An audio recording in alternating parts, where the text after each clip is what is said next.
اللہ کے محبوب تشریف فرما تھے، مسجد نبوی کے کونے میں ایک عربی دیہاتی آ گیا اور پیشاب کرنے لگا۔ صحابہ مارنے کے لیے دوڑے اس کو کہ اس کو جھڑکے۔ آقا کریم نے ان کو بلا لیا، کہا اب بیٹھ گیا تو اس کو کر لینے دو۔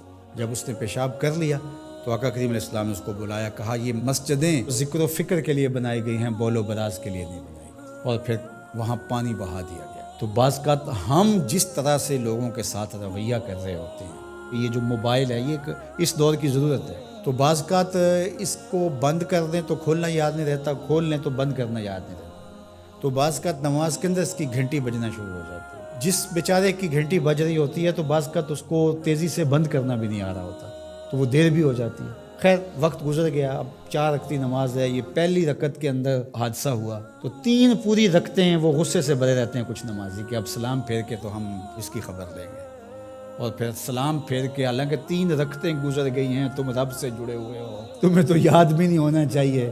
ترغیب کی آیتیں بھی آئیں، ترغیب کی آیتیں بھی آئیں، جنت کا تذکرہ بھی آیا، جہنم سے بھی ڈرایا گیا، تلاوت بھی ہوئی، تم سجدے میں بھی گرے اس کے حضور، تم رکوع میں بھی گرے، لیکن یہ نہیں بھولے کہ گھنٹی اس طرف سے بجی تھی۔ اور پھر سلام پھیر کے سب نے ایسے گھور کے دیکھا جیسے کھا جائیں گے۔ اب اس کو دیکھیں اور اس پیشاب کرنے والے کو دیکھیں، اپنا عمل دیکھیں اور رسول اللہ کا عمل دیکھیں، ہم کہاں کھڑے ہیں۔ اور اسی لیے تو لوگوں نے بھگا دیا ہے مسجدوں سے لوگوں کو کہ جو مذہبی طبقہ اس کا رویہ کتنا سخت ہے۔ میں نے تو یہ دیکھا ہے کہ ایک چیز ہے جس کا تعلق دین سے اس طرح سے نہیں ہے، طریقہ کار سے ہے، تنظیمی طریقہ ہے، طریقت کا طریقہ ہے، آپ کا تربیتی طریقہ ہے، اور اگر کوئی بندہ اس طریقے کو اختیار نہیں کرتا تو اس کو مسلمان نہیں سمجھتے۔ میں ایک تنظیم کھڑی کر لی ہے اور میں اس کا ایک طریقہ وضع کرتا ہوں، اور اس کے مطابق جو نہیں چلتا تو میں سمجھتا ہوں کہ یہ تو مسلمان ہی نہیں ہے۔ تو کیا ہم نے یہ رویہ اختیار کر لی اور کیا انداز اختیار کر لیا؟ میں تو سمجھتا ہوں کہ اس وقت سب سے بڑا مسئلہ یہ ہے کہ منبر و محراب کے لوگوں کا بھی فہم دین ناقص ہے۔ فہم دین ناقص ہے تو پھر کس طرح دین فروغ پائے گا؟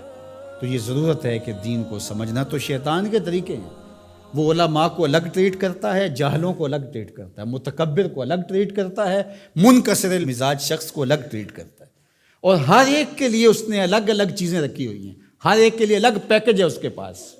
سخی کے لیے الگ ہے، سخت شخص کے لیے الگ ہے، متکبر کے لیے الگ ہے، مولوی صاحب کے لیے الگ ہے، پیر صاحب کے لیے الگ ہے، کارکن کے لیے الگ ہے، لیڈر کے لیے الگ ہے، حاکموں کے لیے الگ ہے، نمازیوں کے لیے الگ ہے، ہر ایک کے لیے الگ اس کے پاس پیکج ہے، اور اس کے ذریعے سے وہ سب کو لوٹ رہا ہے۔ یہ شیطان کے مکر ہیں، فریب ہیں۔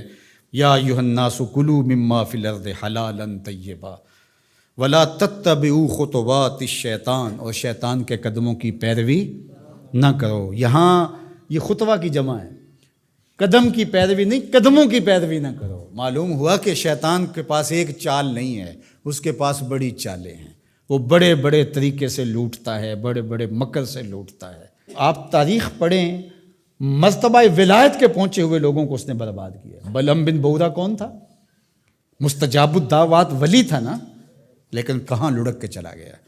اس لیے ہمیشہ اپنا محاسبہ کرتے رہنا چاہیے۔ شیطان ادھر سے بھی حملہ آور ہو سکتا ہے، ادھر سے بھی ہو سکتا ہے، آگے سے بھی ہو سکتا ہے، اور اس نے اللہ کے حضور قسم کھائی تھی وَبِعِزَّتِكَ لَأُغْوِيَنَّهُمْ أَجْمَعِينَ، تیرے سامنے یہ بات قسم کر کے کہہ رہا ہوں کہ میں تیرے بندوں کو تیرے تک نہیں آنے دوں گا۔